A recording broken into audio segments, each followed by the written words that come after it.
BNP ক্ষমতায় আসার আগ থেকেই, মানে অনেক আগ থেকে, আমি যদি গত 10 বছর সময়কালে ধরি, যে গত 10 বছর আপনি নানা কারণে নানা সময়ে নানাভাবে আলোচিত ছিলেন। আপনি টকশোতে নিয়মিত অংশগ্রহণ করেছেন, রাগ হয়ে টকশো থেকে চলে গিয়েছেন, কোনো কোনো সময় কারো সাথে খুবই তর্কে বিতর্কে লিপ্ত হয়েছেন। তো সেই সময়কার একটা ঘটনা থেকে শুরু করি। 2024 সালে অক্টোবরে আপনাকে নিয়ে দেশের প্রথম সারির সব পত্রপত্রিকা নিউজ করেছিল। 24 অক্টোবরে তাদের অনলাইন সংস্করণে এগুলি এখনও আপনি খুঁজলে নিশ্চয়ই পাবেন। সেখানে বলা হয়েছিল যে বিএনপি আপনার পদ স্থগিত করেছিল। সে সময় বলা হয়েছিল যে সন্ত্রাসী হামলায় দীপ্ত টিভির সম্প্রচার কর্মকর্তা তানজিল জাহান তামিল নিহত হওয়ার ঘটনায় আপনার জড়িত থাকার অভিযোগের বিষয়ে গত 11 অক্টোবর আপনাকে কারণ দর্শানোর নোটিশ দেওয়া হয়েছিল। আপনি কারণ দর্শানোর নোটিশে যে জবাব দিয়েছেন সেখানে বক্তব্য স্পষ্ট করতে পেরেছেন কিনা আমাদের একটু বলবেন। আপনার বিরুদ্ধে দায়ের করা মামলা আদালতে নিষ্পত্তি না হওয়া পর্যন্ত সকল পদে দায়িত্ব পালন করছেন, সে সমস্ত পদে নির্দেশক্রমে স্থগিত ধারণা করেছিল। আমি আরেকটু বড় করে বলি, আপনি বিএনপি রাজনীতিতে দুর্দান্তভাবে ফিরে এসেছেন। আওয়ামী লীগের সময় তাদের দ্বিতীয় প্রধান নেতাকে যে মন্ত্রণালয় দেওয়া হয়েছিল সেগুলি সহ তার চেয়ে বেশি মন্ত্রণালয়ের মন্ত্রী হয়েছেন বিএনপি সরকারের। সেক্ষেত্রে বিএনপি শীর্ষ নেতৃত্ব কি তখন আপনাকে ভুল বুঝেছিল? সেই মামলার এখন পরিস্থিতি কি? সেই মামলা, সেই হত্যাকাণ্ড নিয়ে আপনার দিক থেকে ব্যাখ্যা বা বক্তব্য আমরা কখনো জানতে পারিনি। আপনার অবস্থান এখন আপনি একটু বলবেন কিনা? ধন্যবাদ জনাব শেখ রবিউল আলম। অনেকগুলি প্রশ্ন আপনি করেছেন। প্রথমে বলি, মামলাটি ছিল মিথ্যা, ভিত্তিহীন, বানোয়াট। ওই প্রকল্পটি, অর্থাৎ ওই ভবনটি আমরা আরো 6 বছর আগে, এখন থেকে যদি বলি, আমরা হ্যান্ড ওভার করে চলে আসি নির্মাণ করে। যে প্রতিষ্ঠানটি নির্মাণ করে আমি তার ম্যানেজিং ডিরেক্টর ছিলাম, আরো 6 জন ডিরেক্টর আছে। তো হ্যান্ড ওভার করে চলে আসি আমরা। ওখানে ল্যান্ড ওনার 3 জন ছিলেন। সেই 3 জন ল্যান্ড ওনারের মধ্যে একজন ল্যান্ড ওনারের একটা ফ্ল্যাটের অর্ধেক অংশ তিনি দখল করে রাখেন এবং সেটি তার কেনার কথা ছিল, কিন্তু তারা পরিশোধ করেন না পয়সা। সেটি যখন পাশের আরেকজন ফ্ল্যাট ওনার পারচেস করেন, সেটা তাকে বুঝিয়ে দেওয়ার জন্য আমার একজন ইঞ্জিনিয়ার যায়। এটা আমি জ্ঞাত ছিলাম না, আমার জানা ছিল না। এটা ইঞ্জিনিয়ারিং ডিপার্টমেন্টই দেখে। তো সেখানে বাকবিতণ্ডা হয় আপনার। সেখানে তামিম নিহত হয়। পরবর্তীতে তামিমের এই নিহত হওয়ার কোনো রিজন ওইভাবে তদন্তে বেরিয়ে আসে না। তো যেহেতু আমি ম্যানেজিং ডিরেক্টর, ওই প্রতিষ্ঠানটি ওই ভবনটি নির্মাণ করেছে, এই জন্য তারা আমাকে এই মামলায় আসামি করে, 3 নম্বর আসামি। ওই মামলা তদন্ত হয়েছে এবং তদন্ত হয়ে আমার কোনো সম্পৃক্ততা পাওয়া যায় নাই। আমার সম্পৃক্ততা কখনোই ছিল না। আমি বলছি, জ্ঞাতও ছিলাম না, প্রেজেন্টও ছিলাম না। একটা প্রতিষ্ঠানের একটা দুর্ঘটনাও বলতে পারেন এভাবে যদি দেখেন। তবে তামিম নির্মমভাবে যে মারা গিয়েছে, এটা নিশ্চয়ই আমাকেও কষ্ট দেয় এবং আমার কাছে সেটা কাঙ্ক্ষিত ছিল না। মিডিয়াতে এভাবে এসেছিল, সে একজন মিডিয়ার টেকনিশিয়ান বা ইঞ্জিনিয়ার হবেন, প্রচার সম্প্রচার মানে কর্মকর্তার মতো ছিলেন। আমরা ব্রডকাস্ট বলি আর কি, ব্রডকাস্টে আমাদের কিছু ইঞ্জিনিয়ার লাগে, যার ফলে ওর মিডিয়ার তার প্রতি একটা দায়িত্ব ছিল, কিন্তু আমার কোনো সম্পৃক্ততা ছিল না এবং তদন্ত সেটা প্রমাণ হয়নি। আমার পদ স্থগিত করা হয়েছিল, সেটা ওইটা ধরেন দল সিদ্ধান্ত নিয়েছিল। আমি যথোপযুক্ত জবাব পরবর্তীতে দিয়েছি এবং এই মামলায় নির্দোষ প্রমাণিত হয়েছি। যার ফলে আমি এটা বলতে চাই যে এটা আমার প্রতি একটা অত্যাচারী ছিল এবং এটা মিডিয়া ট্রায়ালও হয়ে গিয়েছিল। সেখানে ধরেন একটা সিম্পেথি তামিম পেয়েছে এবং তামিমের প্রতি আমারও সিম্পেথি আছে, কিন্তু আমার সম্পৃক্ততা ছিল না। এটা 2 বার তদন্ত হয়েছে এবং তদন্তে আমি নির্দোষ প্রমাণিত হয়েছি। মামলার চার্জশিট হয়েছে, চার্জশিট একসেপ্ট হয়ে গিয়েছে। তো এটা হচ্ছে সারমর্ম। আরেকটা কথা আমি বলি, ওই মামলায় আরেকজন আসামি ছিলেন, তিনিও কিন্তু ল্যান্ড ওনার। তো ডেভেলপার যদি তার প্রতি অত্যাচার করে থাকে, তাহলে আরেকজন ল্যান্ড ওনার, 3 জন ল্যান্ড ওনারের আরেকজন ল্যান্ড ওনার কেন আসামি হবে? তারপর ওখানে যারা ফ্ল্যাট পারচেস করেছে তাদেরও 5 জনকে উনি আসামি করেছিলেন, তামিমের বাবা। হ্যাঁ, তো অন্য পারচেস করা ফ্ল্যাটের যারা মালিক তারা কেন আসামি হবে? একজন ডিডি মানে ডেপুটি ডিরেক্টর ছিলেন মাদক দ্রব্য নিয়ন্ত্রণের, তিনিও আসামি হয়েছেন, তার স্ত্রী আসামি হয়েছেন, তার শ্বশুর আসামি হয়েছেন, তার শালা সম্বন্ধী সবাই আসামি হয়েছেন। এরকম ভাবে প্রতিহিংসা বশত উনি এটা করেছিলেন। তো তার শিকার আমি হয়েছি, বিতর্কিত তৈরি হয়েছে, মানুষ ভুল বুঝেছে। এখন তদন্তে নিশ্চয়ই সেটা প্রমাণিত হয়েছে। রবিউল, ছোট করে একটু বলবো, আপনার সঙ্গে কি এই তামিম সাহেবের বা আপনার প্রতিষ্ঠানের সঙ্গে কি এই তামিম সাহেবের কোনো মতান্তর বা যেটাকে বলা হচ্ছে মানে স্বার্থ সংক্রান্ত কোনো সংঘাত হয়েছিল? মানে উনি কি আপনার প্রতিপক্ষ ছিলেন? না, প্রতিপক্ষ ছিলেন একদিক থেকে, যেহেতু এটা আমার কোম্পানি ডেভেলপ করেছে। ওই ফ্ল্যাটের অর্ধেক অংশের মালিক আমরা, কোম্পানি। অর্থাৎ আমি যদি বলি মাঝখানে একটা ফ্ল্যাট আছে, ওটা সম্ভবত আপনার 7, ওইটা হলো বি, 7B এর 650 স্কোয়ার ফিটের মালিক আমরা, 650 স্কোয়ার ফিটের মালিক হচ্ছেন তামিমের বাবা। তো উনি পুরাটাই দখল করেছিলেন গত প্রায় এই ঘটনা ঘটার প্রায় 2.5 বছর আগ থেকে। এটা নিয়ে উনি ডিবিতে গিয়েছেন, মানে বিভিন্ন ভাবে উনি চাপ প্রয়োগ করেছেন যাতে আমরা ওই অংশটা তাকে ছেড়ে দেই। তার একটা কারণও উনি ব্যাখ্যা করতে চেয়েছেন। তিনি মনে করতে চেয়েছিলেন যে ওখানে তার বক্তব্য অনুসারে অন্যদের বুঝিয়ে দেওয়া হয়েছে, তিনি নিজে 2টি ফ্ল্যাট নিজে রেডি করেছিলেন, বিধায় ওই 2টি বুঝিয়ে দেওয়া হয়নি, বাকিগুলি বুঝিয়ে দেওয়া হয়েছে। এই জন্য উনি কম্পেনসেশন দাবি করেছিলেন, মানে একটা টাইম চলে গেলে যে ভাড়া দেওয়ার একটা থাকে। অন্য 2 ল্যান্ড ওনার বুঝে নিয়েছেন, উনি বুঝে নেন নাই, কিন্তু আমাদের কাছে আবার ভাড়া চাচ্ছে, যার জন্য ওই অর্ধেক ফ্ল্যাটের মূল্য উনি আর দিতে চাচ্ছিলেন না, বাট উনি ভোগ করছিলেন, দখল করে রেখেছিলেন। কিন্তু সরকার পতনের 2.5-3 মাস পর যখন উনি উপলব্ধি করলেন যে আমাদের এই অংশ ওনাকে ফেরত দিতে হবে, নিজে আমার অফিসে এসে ফেরত দিতে চেয়েছিলেন। উনার এক আত্মীয় এসে এটা ম্যানেজ করেছিলেন, আমার কাছে নিয়ে আসেন। তিনি মালয়েশিয়া থাকেন, ওনার নাম মাহবুব। তিনি ফোন করে তামিমের বাবাকে আনেন। উনি ওই অর্ধেক অংশ ছেড়ে দিতে চান। ছেড়ে দিতে গেলে চাইলে আমাদের ইঞ্জিনিয়ার অফিস থেকে গিয়ে ওটা বুঝে নিতে চান। এই বুঝে নিতে গিয়ে ওখানে একটা বাক বিতণ্ডা, তর্ক বিতর্ক হয়ে যায়। আর আমরা ওই অংশটা বিক্রি করার জন্য পাশের যিনি কিনেছেন, ওই যে ডিডি মামুন, মাদকদ্রব্য নিয়ন্ত্রণে, তার সাথে চুক্তিবদ্ধ হই। এইটা নিয়েই তিনি ক্ষুব্ধ হন এবং তিনি ওখানে ডিপ্রাইভ হচ্ছেন বিদায় মনে করেন তাকে ওই অর্ধ অংশ যে তিনি 3-4 বছর দখল করে আছেন, ভোগ করছেন, সেটা তাকে ছেড়ে দিতে হবে। আর উনি পয়সা ছাড়া এটা আমার কাছে চাচ্ছিলেন। এই ধরনের একটা কনফ্লিক্ট অফ ইন্টারেস্ট সেখানে ছিল, বিধায় তিনি ক্ষুব্ধ হয়েছেন আমাদের প্রতি। এই বিষয়ে শেষ প্রশ্ন, আপনি তাকে কোনো হুমকি ধমকি, তারপরে যেহেতু সরকার পরিবর্তন হয়েছে, আপনি বিএনপির একজন বড় নেতা এবং আপনি তখন থেকেই জানতেন যে আপনি বিএনপির একজন খুব কেন্দ্রীয় পর্যায়ের নীতি নির্ধারকদের মধ্যে একজন হবেন, সেইটা কি আপনি তাকে দিছিলেন যে ভাই দেখা নিমু, এখন তো আওয়ামী লীগ সরকার নাই, কেউ তাকে রক্ষা করতে পারবে না? আমি চরিত্রে সেরকম না। আমি ওই তানজিমকে জীবনে একবার দেখেছি, তার বাবার সাথে আমার অফিসে আসছিলেন, আর আমি ওকে চিনতাম না, আর আমি ওকে জানিও না যে ও মিডিয়ার সাথে যুক্ত আছে বা কোথায় জব করে, এটা আমার জানা ছিল না। যেটা হয়েছে আর কি, সেটা হলো যে হুমকিদের কোনো প্রশ্নই আসে না। আমি তো তাকে দেখি, আর তার আমার প্রতিপক্ষ তিনি ছিলেন। আপনি মনে রাখবেন, আমি জুলাই আন্দোলনে ঢাকা মহানগর দক্ষিণের প্রধান সমন্বয়ক ছিলাম, চিফ কোঅর্ডিনেটর। এই আন্দোলন আমার হাত ধরে হয়েছে। 5 তারিখে সরকারের পতন হয়েছে জুলাই, তার প্রায় 2.5 মাস পরে এই ঘটনা। তখন কিন্তু 12 দিনের মতো থানায় পুলিশ নেই, কোনো প্রশাসন নেই। আপনি এটা জানেন, আমি কিন্তু চিফ কোঅর্ডিনেটর, পুরা ঢাকা মহানগরের সংগঠন আমার হাতে। আমি তো 6 তারিখে যে ওটা দখল করতে পারতাম, তা কিন্তু হয়নি। 2.5 মাস পর তখন উনি নিজে বুঝে দিতে চেয়েছেন, আমার ইঞ্জিনের লতি বুঝে নিতে গিয়েছে। সেখানে গিয়ে দেখে তারা ওই ফ্ল্যাটের মধ্যে অবস্থান করছে। মাপতে গিয়ে সীমানা নির্ধারণ নিয়ে তর্ক বিতর্ক, ওখানে হাতাহাতি পর্যায়ে হয়েছে। তার ভিডিওটা আপনারা দেখেছেন। আরটিভি একটা দারুণ প্রতিবেদনও সেখানে করেছে যে সেখানে আমাদের কেউই ছিল না, উনি এটা দখল করে আছেন। এবং ওই তামিম যখন অসুস্থ বোধ করে, সেখানে পুলিশরা ছিলেন। পুলিশ গিয়ে তামিমের সাথে কথা বলেছেন। তামিমের সাথে প্রায় আধা ঘন্টা 1 ঘন্টা তারা তার জবানবন্দি নিয়েছেন। তামিম ওখান থেকে বাসায় গিয়েছে। বাসায় গিয়ে তার একটু অসুস্থ বোধ করলে তার বাবা সেখানে ডাক্তার ডেকে এনেছেন। তারপর সে আরো অসুস্থ ফিল করলে তাকে মনোরা হাসপাতালে নিয়ে গিয়েছেন এবং সেখানে ওকে ফাইন। আমরা পরবর্তী প্রশ্ন, যে মামলাটার এখন কি অবস্থা? মানে মামলাটার চার্জশিট অ্যাকসেপ্ট হয়েছে। যে সমস্ত নির্দোষ আসামি ছিলেন তাদের বাদ দিয়ে যারা ওখানে উপস্থিত ছিলেন, তারা যুক্ত না হলেও, দেখেন ওখানে অনেক কয়েকজন গ্রেপ্তার হয়েছে।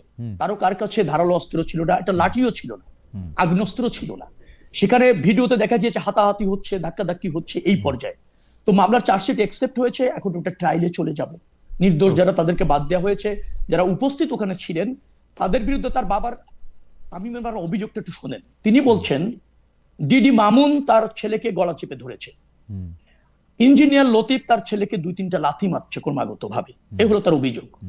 লাথি মারছেন, আরেকজন নাকি গলা চেপে ধরেছেন। তামিমের মৃত্যুর ওখানে গলা চেপে ধরার কোনো প্রমাণ নাই। তিনি যে লাথিতে মেরেছেন, ক্রমাগত কয়েকটা লাথি মেরেছেন, এগুলো তার এজাহারের অভিযোগ। আমি এজাহারটা দিতে পারি আপনাকে। সেই লাথিতে মৃত্যু ঘটেছে, রক্ত জমাট হয়েছে, এরকম কোনো নজির নাই। তবে এটা সত্য যে তামিম আমাদের ছেড়ে চলে গিয়েছেন। তো যে কারণেই হোক না কেন, তার যে অভিযোগ, তদন্তের যে বিষয়, সম্পৃক্ত থাকার অভিযোগ যাদের বিরুদ্ধে তিনি করেছেন তদন্তে, সেটা 2 বার তদন্ত হয়ে প্রমাণিত হয়নি। আদালত কিন্তু বিবেচনায় নিয়ে ওই চার্জশিট অ্যাকসেপ্ট করেছেন। ওকে, আমি আমার মনে হয় যে এই ব্যাপারে আপনি এখন যে বিস্তারিত ব্যাখ্যা দিলেন তার সবটাই সত্য, এবং আপনি কোনো প্রভাব বিস্তার করেন নাই যে চার্জশিট থেকে আপনার নাম বাদ দেওয়ার জন্য। এইটা ভেবেই বা এইটা মনে করে আমরা ফরওয়ার্ড হই, পরবর্তীতে যাই। আপনার কাঁধে বেশ কয়েকটি মন্ত্রণালয়ের দায়িত্ব। আপনার দায়িত্বপ্রাপ্তের পর অনেকেই বলেছেন যে বিএনপি সরকার আসলে সড়ক, সেতু, রেলপথ আলাদা না রেখে আবার সে যোগাযোগ মন্ত্রণালয়ে ফিরিয়ে আনতে চায়। এই বিষয়ে আপনার সরকারের অবস্থান কি? আপনার সঙ্গে দুজন প্রতিমন্ত্রী আছেন, তাদের জন্য আবার মন্ত্রণালয় ভাগ করা আছে। মন্ত্রী প্লাস 2 প্রতিমন্ত্রী, বিষয়টা আপনি কিভাবে সমন্বয় করছেন? আবারও আপনারা সেই যোগাযোগ মন্ত্রণালয় ফেরত দিতে চান কিনা? না, একটা হচ্ছে কি যে কমিউনিকেশনটা একটা জায়গায় আসলে সমন্বয় করতে সুবিধা হয়, কারণ এখানে আন্তঃমন্ত্রণালয়ের এত জটিলতা তৈরি হয় না, সিদ্ধান্তগুলি দ্রুততম সময়ের মধ্যে নেওয়া যায়। এবং মনে রাখা দরকার, যোগাযোগ, সেতু, ধরেন নৌ এবং রেল, এগুলি বেশ কিছু জায়গায় কিন্তু একটা সমন্বয়ের দরকার হয় বাস্তবায়ন করবার ক্ষেত্রে। এবং সরকার মনে করছেন, প্রধানমন্ত্রী মনে করছেন, তিনি একটি জায়গা থেকে এই ব্যবস্থাপনাটা নিশ্চিত করতে চান এবং একটু যুগ উপযোগী করতে চান, জটিলতাগুলি দূর করতে চান, জনবান্ধব করতে চান। এবং যোগাযোগ ব্যবস্থাটা আমূল পরিবর্তন করতে হলে এইগুলির মধ্যে একটা সমন্বয় দরকার। সেই উপলব্ধির থেকে তিনি এটা ঢেলে সাজাতে চাইছেন। দুজন প্রতিমন্ত্রী আছেন, আমরা তিনজন আলোচনা করে এবং প্রধানমন্ত্রীর সাথে কথা বলে, মন্ত্রী তো ধরেন তিনজনই একটা জায়গায় যদি ফাইল সই করার প্রয়োজন হয়ে যায় অথবা সিদ্ধান্ত নেওয়ার প্রয়োজন হয়ে যায়, সেখানে হয় কি অনেক বেশি তৈরি হয়, আপনার প্রাসঙ্গিকতা চলে আসে, আনুষ্ঠানিকতা চলে আসে। এই জন্য আমরা দপ্তরগুলিকে বা মন্ত্রণালয়গুলিকে সবগুলি আমি দেখছি এবং 2 প্রতিমন্ত্রীকে দপ্তরটা ভাগ করে দেওয়া হয়েছে, যাতে ওই প্রতিষ্ঠানগুলি ওই প্রতিমন্ত্রী হয়ে আমার কাছে আসবে, এই প্রতিমন্ত্রীর ওই দপ্তরগুলির কাজ প্রতিমন্ত্রী হয়ে আমার কাছে আসবে, এবং আমরা ওই ভাগ করে সমন্বয় করে কাজ করব, তাতে কাজটা দ্রুততম সময়ের মধ্যে সহজভাবে সম্পাদন করা যাবে।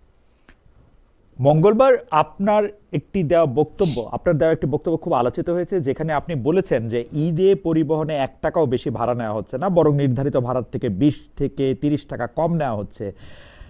আমি দায়িত্ব নিয়ে বলছি এবং আমরা সার্বক্ষণিক মনিটরিং করছি, এটা আপনার কোর্ট আমরা ক্লোজ করলাম। এই বিষয়ে আমরা দর্শকদের মতামত নিয়েছি, সেখানে কিছু মন্তব্য দর্শকদের আপনার কাছে তুলে ধরছি। 250 টাকার টিকিট 400 টাকা দিয়ে আসতে হয়েছে, 580 টাকার ভাড়া 750 টাকা নিয়েছে সোহাগ পরিবহন, তুলনামূলকভাবে কম নেওয়া হচ্ছে, আগের মতো লাগাম ছাড়া না। 500 টাকাটা মাত্র 1000 টাকা। মৌলভীবাজার থেকে ময়মনসিংহ ঈদ ছাড়া ভাড়া হচ্ছে 600 টাকা, আর ঈদে ভাড়া হচ্ছে 900 টাকা। আমি গতকালকে আসলাম, আমার 600 টাকা ভাড়া 900 টাকা নিয়েছে। কি করব নিরুপায়, 500 টাকার ভাড়া 750 টাকা। এটা হলো মন্ত্রীর কমিটমেন্ট। অনেকেই বলছেন যে আপনার বক্তব্য, আসলে আপনি যে বলেছেন যে আপনি এটা সরাসরি মনিটরিং করেছেন এবং সার্বক্ষণিক মনিটরিং করেছেন, আপনার মনিটরিং আসলে সত্য নয়, ভাড়া আসলে বেশি নেওয়া হচ্ছে। আচ্ছা, আমি আপনাকে বলি, আমি যেখানে গিয়েছি 6টি আমাদের বাস স্টেশনে আমি নিজে গিয়েছি, আমি একা যাইনি, সেখানে আপনাদের সব মিডিয়া ছিল। আচ্ছা, আমরা কাউন্টারগুলিতে গিয়েছি, জিজ্ঞেস করেছি, যাত্রী পেয়েছি তার কাছেও জিজ্ঞেস করেছি। কোন জায়গায় ধরেন 880 টাকা নির্ধারণ ভাড়া, আমি উদাহরণস্বরূপ বলছি, তারা 850 টাকা নিচ্ছেন। এটা যাত্রীও স্বীকার করেছে, যিনি টিকিট দিচ্ছেন সেখানেও দেখেছি। আমি তাকে প্রশ্ন করেছি যে আপনি 880 টাকার ভাড়া 850 টাকা কেন নিচ্ছেন? তিনি বলে চাপে পড়ে নিচ্ছেন। তিনি বলছে না, আমাদের মালিক এভাবে নির্ধারণ করেছে, আমরা 850 টাকায় নিচ্ছি, 30 টাকা কম নিচ্ছি। এখানে একটা সমস্যাটা হচ্ছে, 850 টাকার ভাড়া যাত্রীরা কোনো কোনো সময় 550, 600, 650, 700-তে গিয়ে অভ্যস্ত, কারণ নির্ধারণ তো ভাড়া অনুসারে যাত্রীরা এর পূর্বে কখনো যায়নি, কারণ তারা কমে যেতে পেরেছে এবং মালিকগুলি যেহেতু 2 দিক থেকে যাত্রী পারাপার করতে পারে বা যাত্রী বহন করতে পারে, এই জন্য তারা নির্ধারিত ভাড়ার চেয়ে কম নিয়েও যাত্রীদেরকে এই যাত্রার সুযোগটা তারা দিয়েছে। কারণ যাত্রী কম, তারা চেয়েছে যে আমি হলে অন্য পরিবহনে চলে যাবে, 100 টাকা কম দিক, কিন্তু যাত্রী যাক, তারা বাস ভর্তি বা আসন ফিল আপ করে নিতে অভ্যস্ত, কিন্তু ভাড়া কম নেয়। এখন যখন নির্ধারিত ভাড়া যেটা সরকার কর্তৃক আছে আলোচনা সাপেক্ষে 880-তে যাচ্ছে, কিন্তু যাত্রী তো ধরেন 650 এবং 700-তে যেতে অভ্যস্ত, এর আগে সে গিয়েছে, সে স্বীকারও করছে। এবং পরিবহনের যারা টিকিট কাউন্টার আছে তারাও বলছে যে আমরা 600 টাকায়, 700 টাকায় যার কাছ থেকে যা পারি নিয়ে যাত্রী বহন বা যাত্রীদের যাওয়ার সুযোগ দিয়েছি। এখন নির্ধারিত ভাড়াটাও যদি নেয়, তখনও তার কাছে মনে হচ্ছে যাত্রীর কাছে যে আমার কাছ থেকে 100-150 টাকা বেশি নেওয়া হচ্ছে। এই নির্ধারিত ভাড়া কি আপনারা যে মানে হাইওয়েতে কয় টাকা কয় মাইল দরে যাবে সেই নির্ধারিত ভাড়ার সাথে অ্যাট পার, নাকি নির্ধারিত ভাড়াটা তারা আগেই বাড়ায় রাখছে? যেমন আমরা দেখি না, 1,000 টাকা, 500 টাকার জিনিসটাকে 1,000 টাকা বইলে তারপর 10% কমে। না না না না না না না না, এটা বিআরটিএ এবং ধরেন আমাদের এই যে যাত্রী মালিক সমিতি, আমাদের এই সমস্ত যারা স্টেক হোল্ডার জড়িত তাদের এবং আপনি যাত্রী যারা তাদের মধ্যে ওপেন ডিবেট করে নির্ধারিত ভাড়া, কিন্তু নির্ধারিত ভাড়ার চেয়ে কমে আমাদের পরিবহন সেক্টরে যাত্রীরা পূর্বে যেতে পেরেছে। ঈদ আসলেই তারা নির্ধারিত ভাড়াটাও তাদের কাছে বেশি মনে হচ্ছে, এটা একটা জায়গা। আর আমি বলছি যে যাত্রীরা কোনো কোনো জায়গায় কম নিচ্ছে, এটা ছিল হচ্ছে আমরা যেখানে গিয়েছি সব মিডিয়া ছিল, 20-25টা মিডিয়ার সামনে তারা বলেছে, আমি যা দেখেছি তাই বলেছি, এবং সেটা প্রমাণিত, কারণ যাত্রী স্বীকারও করেছে যে না আমি 850 টাকা আমার কাছ থেকে রেখেছে, বাট নির্ধারিত ভাড়া 880 টাকা। সেখানে আমি বলেছি যে কোনো কোনো জায়গায় কম ভাড়াও নেওয়া হচ্ছে, সব জায়গায় নেওয়া হচ্ছে তা আমি বলিনি। বাস স্টপেজ যেখানে আছে সেখানে মনিটরিং সেল আছে, আপনি জানুন, ভিজিলেন্স টিম আছে, সেখানে ধরেন একটা পুলিশ কন্ট্রোল রুম আছে, র্যাবের একটা কন্ট্রোল রুম আলাদা আছে, সেখানে ধরেন আমাদের মোবাইল কোর্ট আছে। যে কোনো যাত্রীর কাছে যদি কাউন্টারে আপনি যান, বিশেষ করে বাস স্ট্যান্ডগুলিতে বেশি ভাড়া চাইলে কমপ্লেন করলে তাৎক্ষণিক ব্যবস্থা নিতে হচ্ছে। এখানে কিন্তু বাস মালিক সমিতিদের সহযোগিতা আমি পেয়েছি, বিশ্বাস করুন, আমি যা পেয়েছি যা দেখেছি তাই বলছি। আমি ভাই একটা কথা বলি যে গতকাল আমি ভোক্তা অধিকারের একজন ম্যাজিস্ট্রেটকে দেখছিলাম যে তিনি একটা বাস কাউন্টারে গিয়ে সেই বাসটা ঢাকা থেকে নোয়াখালী যাচ্ছিল সেনপুর, তো সেই বাস কাউন্টারে গিয়ে তিনি ভাড়া কত সেটা জানতে চাইছিলেন, যে ভাড়া হচ্ছে 600 টাকা। তো কয়েকদিন আগে পর্যন্ত ভাড়া ছিল 550 টাকা, স্পষ্ট সেটা এখন একটা 600 টাকা হয়েছে। সে ভাড়ার চার্ট সেখানে টানানো ছিল না, আমি এটা ভিডিওতে সরাসরি দেখছি ভাই, মানে এটা অন্য কোনো জায়গা থেকে না। তো ওটা 550 টাকা, উনি যাত্রীদের কাছে জানতে চাইলেন যে ভাড়া কত, সবাই 600 টাকা বললেন, এবং যাত্রীদেরকে যে স্লিপ দেওয়া হলো বা যেটাকে আমরা ক্যাশমেমো বলতেছি, ওইখানের মধ্যে 600 টাকাটা আসলে কোথাও উল্লেখিত ছিল না। স্পষ্টত আমি বুঝতে পারলাম যে 50 টাকাটা এই সময় বেশি নেওয়া হয়েছে। এখন এইটা কি আপনি যা দেখছেন তার থেকে একটু আলাদা হইলো নাকি এইটা হইতে পারে? অবশ্যই আলাদা হতে পারে, কিন্তু আমি যা দেখেছি গোপনে দেখিনি, আমি যা দেখেছি প্রকাশ্যে দেখেছি, এবং সব মিডিয়া উপস্থিত ছিল, এবং সেখানে মনিটরিং এর সেলে যারা আছে তারাও উপস্থিত ছিল। আমি যেটা বলতে চেয়েছি আপনাকে, এইগুলি যে হচ্ছে না আমি তা বলিনি, আমি বলেছি যে যেখানে হচ্ছে অভিযোগ পেলে আমরা ব্যবস্থা নিচ্ছি। ইন্টারেস্টিং হচ্ছে, আমি এই অভিযোগ যেখানে করা যায় সেই ধরনের 24 ঘন্টা কিন্তু স্টপেজগুলিতে অভিযোগ নেওয়ার, দেখার, এবং কেউ যদি সাফার করে, কেউ যদি অনিরাপদ হয়, কার কাছ থেকে বেশি ভাড়া নিলে কমপ্লেন করলে আমরা ব্যবস্থা নিচ্ছি। কমপ্লেন করলে ব্যবস্থা নিচ্ছি না এরকম ঘটনা না, কিন্তু কমপ্লেন কম্পারেটিভলি বাস স্টপগুলিতে একেবারে নাই বললেই চলে, খুবই কম। মানে আমাদের যাত্রীরা কমপ্লেন করছেন না বিধায় কোনো কোনো জায়গায়, তবে যেখানে কমপ্লেন পেয়েছি সেখানেই ব্যবস্থা নেওয়া হয়েছে। অনেককে ফাইন করা হয়েছে, 10,000 20,000 এরকম, আপনি বাইপাইলে করা হয়েছে, আপনি যদি বলেন এই চন্দ্রাতে করা হয়েছে, কাঁচপুর রোডে করা হয়েছে, যাত্রাবাড়িতে করা হয়েছে, পোস্তগোলায় করা হয়েছে, কন্টিনিউয়াস এটা করা হচ্ছে। একজন ভাড়া বেশি দিয়েছে বিধায় 2 দিনের জেলও তাকে দেওয়া হয়েছে। কমপ্লেন পেলে আমরা সেটা করতে পারছি। সমস্যাটা যেখানে হচ্ছে আমি একটু বলি আপনাকে, চলন্ত পথে যে জায়গাটাগুলি হচ্ছে সেই জায়গাতে বিভিন্ন জায়গায় যাত্রীরা জড়ো হচ্ছেন, এবং বাসের কন্ডাক্টর, সুপারভাইজার, কোনো সময় ড্রাইভাররা বেশি পয়সা নিয়ে যাত্রীদের কাছ থেকে নিচ্ছেন এবং যাত্রীরা সেখানে দিয়ে যাচ্ছে। এই জায়গাগুলিতে কমপ্লেন না পেলে আমাদের সার্বক্ষণিক মনিটরিং করাটা বেশ কঠিন। এটা আপনি জানবেন যে এখান থেকে একটা যাত্রী সিলেট যাবে, এখান থেকে একটা যাত্রী রংপুর যাবে, পথে সে উঠছে, এবং পথে উঠতে গিয়ে তার কাছ থেকে ধরেন এই যে একটা চাপ, সিটে অ্যাভেলেবেল বাস নেই, অনেক মানুষ দাঁড়িয়ে আছে, সেখানে সে যখন 50 টাকা 100 টাকা বেশি দিয়ে অনেক সময় মানে যেতে বাধ্য হচ্ছে, অথবা কোনো সময় সে স্বেচ্ছায়ও যেতে বাধ্য হচ্ছে আর কি। এইটি যখন অভিযোগ আকারে আসে ব্যবস্থা নেওয়া হচ্ছে, কিন্তু অভিযোগ আকারে না আসলে এই প্রত্যেকটা জায়গায় তার এই 450 কিলোমিটার যাত্রীর জায়গাটা আমাদের জায়গা থেকে অভিযোগ না পেলে মনিটরিং করে নিশ্চিত করাটা বেশ দুরূহ এবং চ্যালেঞ্জিং। সেখানে কিছুটা ব্যত্যয় ঘটছে। আপনার ওই অভিযোগ ঠিক আছে, সিলেট যেতে সময় যদি নারায়ণগঞ্জ, গাজীপুর বা নরসিংদীর কোনো একটা জায়গা থেকে কেউ উঠেন এবং তারা যদি বেশি যাত্রা টাকা দেন, সেই ক্ষেত্রে সেটা মনিটর করাটা একটু মুশকিল, কারণ হচ্ছে যে বাস স্টপেজ থেকে বা টার্মিনাল থেকে মনিটর করা যত সহজ। জনাব রবিউল আলমের কথা নিশ্চয়ই আপনারা শুনেছেন, আপনারা নিশ্চয়ই বিষয়টা দেখবেন, আরও একটা দিন অন্তত বাকি আছে। জনাব শেখ রবিউল আলম, আপনাদের নতুন সরকারের 1 মাসে ক্যাবিনেটের যে সদস্যের বক্তব্য সবচেয়ে বেশি আলোচিত, মানে সেটি আপনার একটি কথা, যেখানে আপনি পরিবহন খাতে কোনটা চাঁদাবাজি, কোনটা চাঁদা, কোনটা সমঝোতার মাধ্যমে লেনদেন সেই দিকটি তুলে ধরেছেন। এরপর বেশ কিছু ক্যাবিনেট বৈঠকে নিশ্চয়ই আপনি ছিলেন। আপনার বক্তব্য নিয়ে সেখানে কোনো কথা হয়েছে কিনা, এই বক্তব্য নিয়ে প্রধানমন্ত্রী তারেক রহমান আপনাকে কিছু বলেছেন কিনা, বক্তব্য ঠিক আছে বা ঠিক নেই এমন কিছু আপনি শুনেছেন কিনা আপনার কলিগদের কাছ থেকে? আমি বিষয়টা আরেকটু পরিষ্কার করে বলি, মানে বাংলায় তো দুইটাই চাঁদা, কিন্তু ইংরেজিতে একটা হচ্ছে এক্সটর্শন, একটা হচ্ছে ডোনেশন, বা আপনি যেভাবে দেন।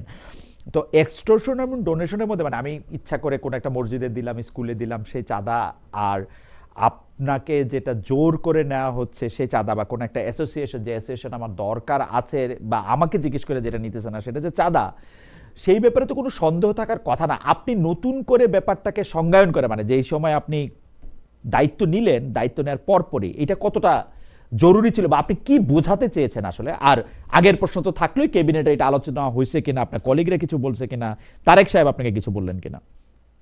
না, তারেক রহমান সাহেব ওই রিপোর্টটা দেখেছেন, উনি সম্ভবত আমার বক্তব্যটা পুরাটা শুনেছেন। তিনি বলেছেন যে আপনি যা বলেছেন, এবং আপনি পুরাটাই শুনে আমাকে বলবেন যে ওখানে ব্যত্যয়টা কোথায় ঘটেছে। আমার বক্তব্যটা ছিল চাঁদা এবং চাঁদাবাজি দুটো জিনিস ভিন্ন।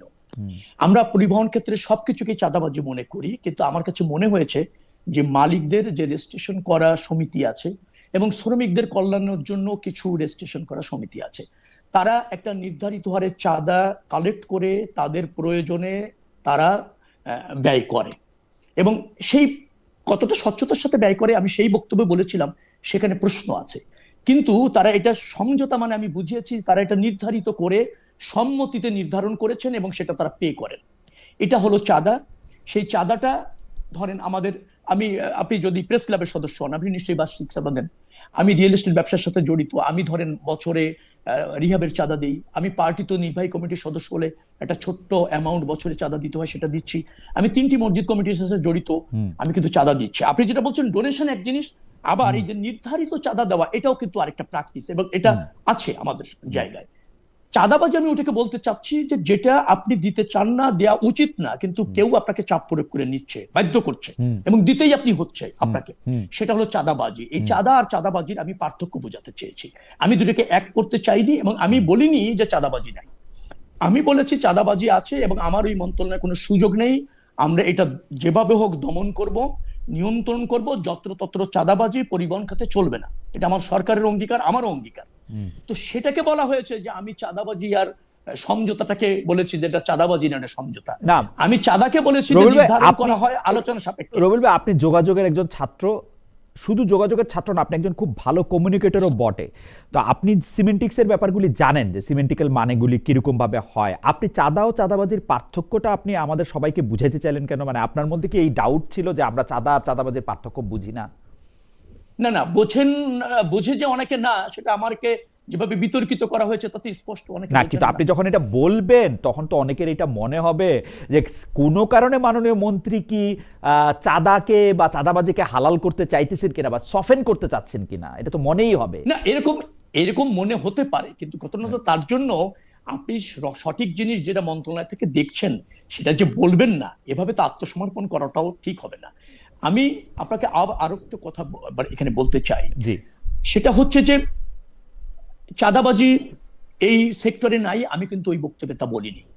আমি বলেছি যেখানে সমঝোতার ভিত্তিতে মালিকরা তাদের উপার্জিত অর্থ তারা কালেকশন করে তারা ব্যয় করছে, সেটি নিয়ন্ত্রণ করা কতটা আমার জায়গা থেকে সুযোগ আছে, কারণ তারা একটা বৈধ সংগঠন, তারা রেজিস্ট্রেশন করেছে, বিধি মেনে তারা পরিচালিত হয়। সেটা হয়তো বাণিজ্য মন্ত্রণালয় দেখতে পারে যে তারা ওই শর্ত পূরণ করছে কিনা ওই সমিতি, অথবা স্বরাষ্ট্র মন্ত্রণালয় দেখতে পারে চাঁদাবাজিটা একটা ফৌজদারি অপরাধ, তাদেরও সক্রিয় থাকার প্রয়োজন আছে। আমি যেটা বোঝাতে চেয়েছিলাম সেটা হলো এইরকম যে মালিকদের এই যে নির্ধারিত করা চাঁদা তারা কালেক্ট করে, সেটাকে আমি চাঁদাবাজি বলছি না। তবে পরিবহন ক্ষেত্রে কিছু দুর্বৃত্তায়ন আছে, কিছু সুবিধাভোগী আছে, শ্রমিক সংগঠন মালিকদের মধ্যে কর্তৃত্ববাদী কিছু আছে, তারা চাঁদাবাজি যেটা করতে চায় সেটা আমি প্রতিরোধ করব, সেটা আমার এখানে সুযোগ নেই। সেই অংশ আমার বক্তৃতার মধ্যে আছে, কিন্তু আমার বক্তৃতাটা খণ্ড আকারে প্রকাশ করা হওয়ার ফলে একটা বিতর্ক হয়তো তৈরি হয়েছে। এখন এটা আমার দুর্ভাগ্য বলতে পারেন, আমার হয়তো দুর্ভাগ্য, অথবা আমি শব্দ ব্যবহার করতে যদি না পেরে থাকি সেটা আমার অজ্ঞতা না, হতে আমার পারে, কাছে কিন্তু মনে হচ্ছে কাউকে প্রটেক্ট করা আমার কোনো উদ্দেশ্য ছিল না। কেন? আরেকটা কথা বলি, জি, আপনি শেষ পরিবহন করেন। সেক্টরকে আমি কাউকে কখনোই আগেও চিনতাম না, এখনো চিনি না। সমন্বয় করবার জন্য এই যোগাযোগ মন্ত্রণালয়ে কাজ করতে এসে দুই চারজনকে, তাদের সমিতিকে দুই চারজনকে চিনেছি, দেখেছি। তাদের প্রতি আমার কোনো বিশেষ দুর্বলতাও নেই। তো আমি যেটা বুঝাতে চেয়েছি যে কিছু জায়গা আছে যেটা শ্রমিকদের কল্যাণে কালেক্ট করা হয়, এটা সত্য। সেখানে শ্রমিকরা কিছু সুবিধা পায়, এটাও সত্য। মালিক যারা আছেন তারাও বেশ কিছু কল্যাণকর কাজ তাদের প্রয়োজনে করেন, এটাও সত্য। সেটাকে চাঁদাবাজি হিসেবে ঢালাও ভাবে দেখলে অনেক জায়গায় একটা ভুল মেসেজ যায়। ওকে। চাঁদাবাজি যেটা আছে সেটা নিয়ন্ত্রণ করবার জন্য, দমন করার জন্য আমাদের কাজ করা দরকার, সজাগ থাকা দরকার। এটা নিয়ন্ত্রণ যে কোনো মূল্যে করতে হবে, সেটা না হলে পরিবহন সেক্টরটা যথাযথভাবে ফাংশন করে না। অতএব এখানে আমাদের কিন্তু জিরো টলারেন্স আছে, কিন্তু আমি এটা বৈধতা দিতে চেয়েছি। সেভাবে দেখলে এটা আমার প্রতি মানে এই হবে, আমার ইনজাস্টিস হবে। রবিউল ভাই, আমি এখন যেটা বলি সেটা দুই ভাগে বিভক্ত। আমার এখানকার অভিজ্ঞতা দেখছি, আমার বেশ কিছু বন্ধু এখানে গাড়ি চালান, মানে যারা ভাড়ার গাড়ি, যেটাকে আমরা উবার বলি, ট্যাক্সি বলি, সেগুলি চালান। তাদের নিজস্ব কিছু সমিতি আছে এবং এই সমিতি তাদের জনকল্যাণে বিভিন্ন সময় বিভিন্ন অর্থ ব্যয় করে থাকে। তাদের হঠাৎ মৃত্যু হলে, ইন্স্যুরেন্সে অনেক টাকার দরকার হলে, তাদের বাচ্চাদের ফ্যামিলির কোনো প্রয়োজন হলে, এবং সেটা খুবই, এই টাকাটা আমি দেখছি হচ্ছে যে দেয়ার ব্যাপারে সবাই খুব সিরিয়াস। মানে আমার যে বন্ধুরা গাড়ি চালান, অ্যাসোসিয়েশনকে চাঁদা দিয়ে আসবেন সেই ব্যাপারে তারা খুব সিরিয়াস। মানে তারা ইচ্ছা করে কেউ যে মানে কোষাধ্যক্ষ টাকা নিতে দেরি করলে বা সময় না হলে গিয়ে দিয়ে আসার মতো সিরিয়াস তারা। কিন্তু কথা হইলো, আপনি যাদের কথা বলতেছেন সেই সব পরিবহনের অ্যাসোসিয়েশনগুলি, এই সব বিভিন্ন সমিতিগুলি চাঁদা বাস ট্রাক থামায়ে নানা রকম জায়গায় কেন নিতে হবে? মানে বাংলাদেশের মতো জায়গায় 20-30 জায়গায় কেন বাস ট্রাক থামাতে হবে? এটা কি শুধু আমার কথা না রবিউল ভাই, আমাদের একজন দর্শক, আপনি যখন আসবেন জেনেছেন তখন ইউটিউবে এই মন্তব্য করেছেন। উনার নাম মোহাম্মদ আজাদ হোসেন, উনি মন্তব্য করেছেন বিভিন্ন সমিতির চাঁদা বাস ট্রাক থামিয়ে নিতে হবে কেন? বিভিন্ন অ্যাসোসিয়েশন বার্ষিক চাঁদা নেয়, যা সবাই অ্যাসোসিয়েশন অফিসে গিয়ে দিয়ে আসে। পরিবহন খাতের চাঁদা কোন কাজে ব্যবহার করা হয় তার হিসাব আছে কিনা আমি প্রশ্নের সাথে যোগ করতে চাই, আপনি সেই হিসাব নিবেন কিনা? রাস্তায় গাড়ি থামিয়ে একটা কাগজ ধরিয়ে দিয়ে টাকা নেয়ার কি অর্থ? এবং আপনার বক্তব্যে সেই অর্থ আদায় করাটা একটু উৎসাহ পাবে কিনা, যে আরে মন্ত্রী সাহেবই তো আমাদের পক্ষে আছে, আর কি লাগে? প্রথমত হচ্ছে আমি আপনার সাথে একমত। আপনারা যেটাকে বলছেন যে 20-25 জায়গায় গাড়ি থামিয়ে টাকা যে নেওয়া হয়, এটা চলতে পারে না। আপনি যেটা খুশি হবেন যে ইতিমধ্যে পরিবহন সেক্টরে যারা মালিক সমিতি আছে এবং যারা শ্রমিক সমিতি আছে তাদেরকে ডেকে আমরা ওটাকে আলটিমেটাম দিয়ে দিয়েছি যে আপনাদের বৈধ যেটা আপনারা বলেন তাদের ভাষায়, এবং নির্ধারিত যে বাসের টাকা চাঁদা হিসেবে আপনারা নেন, কালেক্ট করেন আপনাদের প্রয়োজনে, সেটা ইয়ারলি অথবা মান্থলি একটা প্রক্রিয়া অনুসরণ করে পেমেন্ট করবে। সেটা অবশ্যই বাস স্ট্যান্ড, রাস্তাঘাট, যে কোনো জায়গায় হবে। এটা আমরা বলে দিয়েছি অলরেডি, এবং এ ব্যাপারে আমরা নিয়ন্ত্রণ করতে চাইছি। আরেকটা জায়গা আছে যে বিভিন্ন বাস স্টপেজের কিছু সার্ভিস, কিন্তু কিছু সেবা এই পরিবহন সেক্টরের থেকে তারা টাকা কালেক্ট করে এনশিওর করে, তাদের ব্যবস্থাপনা। সিটি কর্পোরেশন বাস স্ট্যান্ডগুলিকে শুধুমাত্র মেরামত করে দেয়, রক্ষণাবেক্ষণ করে দেয়, কিন্তু ব্যবস্থাপনার সাথে সিটি কর্পোরেশনের জড়িত না। সিটি কর্পোরেশন তার বিনিময়ে কিন্তু আপনার পরিবহন খাত থেকে একটা টাকা কালেক্ট করে, মানে তারা পায়, রাজস্ব বলতে পারেন পায়। আমরা বলেছি যে তোমাদের এই যে বাস স্টেশনগুলি ব্যবস্থাপনার ক্ষেত্রে তোমরা যেটা ব্যয় করো, কিন্তু কোন কোন বাস আছে সে ওই স্টেশনে থামেই না, কিন্তু তাকে দিতে হয়, তোমরা এটা নিতে পারবে না। যারা বাস ওই স্টেশনের সেবাটা নিচ্ছে সে হয়তো পে করবে, কিন্তু যে সেবাটা নিচ্ছে না, যেমন একটা বাইপাস রোড দিয়ে একটা বাস যাচ্ছে, কিন্তু ওই শহরের ওই স্টপেজ থেকে লোক এসে ওই বাইপাসের ওই আপনার সড়ক পরিবহন থেকে তারা কালেক্ট করতে চাইছে, আমরা এটা নিষেধ করেছি, এটা চলবে না।